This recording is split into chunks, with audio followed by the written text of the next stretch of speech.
Olá pessoal, tudo bem? Hoje nós vamos conversar um pouco sobre a atividade da semana, né? E eu primeiro vou começar lendo a habilidade, né?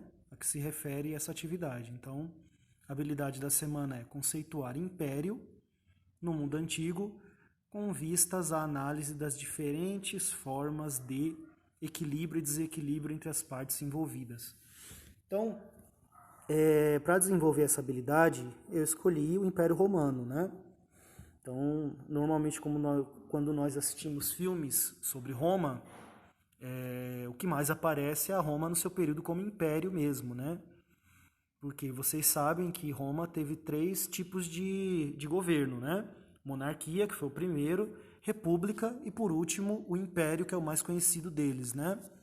Então, nessa fase como império, houveram várias dinastias, várias famílias que foram tendo, né? Existia um imperador, depois assumia um parente desse imperador e assim ia sendo a linha sucessória, né? Dentre essas dinastias, tiveram algumas que se destacaram, né? Como a dinastia Flaviana, a dinastia Júlio-Claudiana, que foi a primeira, né, do Império Romano, iniciada ali com Júlio César, depois com Augusto Otávio, né? Dinastia Nerva Antonina, dinastia Severa, e por aí vai. Então, quais as características políticas, sociais e econômicas da Roma como império? Falando de política, como se tratava de um império, todo o poder político, militar e religioso ficava nas mãos do imperador. O imperador ele tinha o controle absoluto sobre o império, né? Tanto é isso que existia até um culto em torno do imperador. Ele era considerado uma divindade. Ele deveria ser adorado. E isso foi um dos pontos que criou um conflito entre o império e os cristãos, porque os cristãos eles adoravam apenas a Jesus e a Deus, não ao imperador. Então isso gerou um conflito que fez com que o Império Romano perseguisse os cristãos, né? Então, no texto que eu mandei para vocês, tem algumas informações aqui, ó. Na fase imperial, como o próprio nome sugere, o poder foi exercido pelos imperadores, figuras que detinham todo o mando político, militar e religioso, né? Ele controlava, ele tinha em suas mãos todo esse poder, né?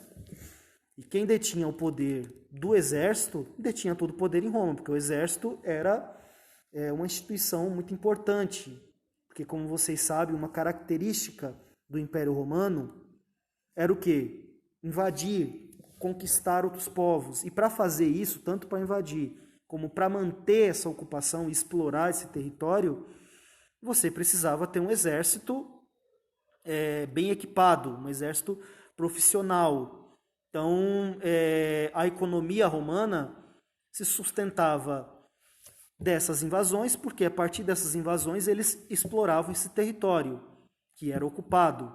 A partir dessas invasões, Roma adquiria a sua força de trabalho, que eram quem? Os escravos.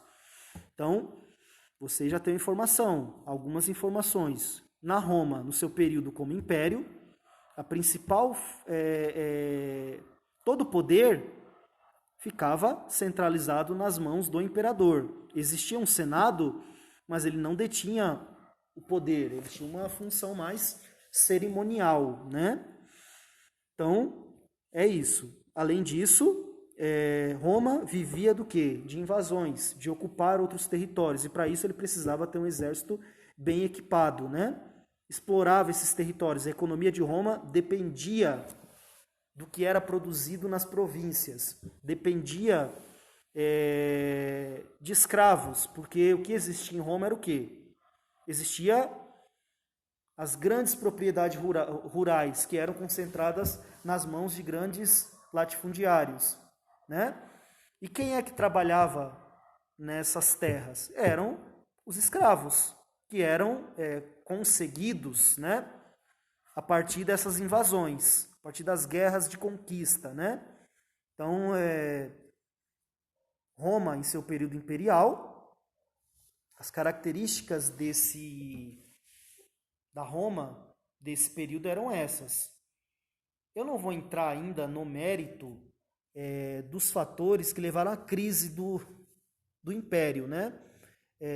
Deixa eu ler aqui as perguntas. No Império Romano, qual o tamanho do poder do imperador?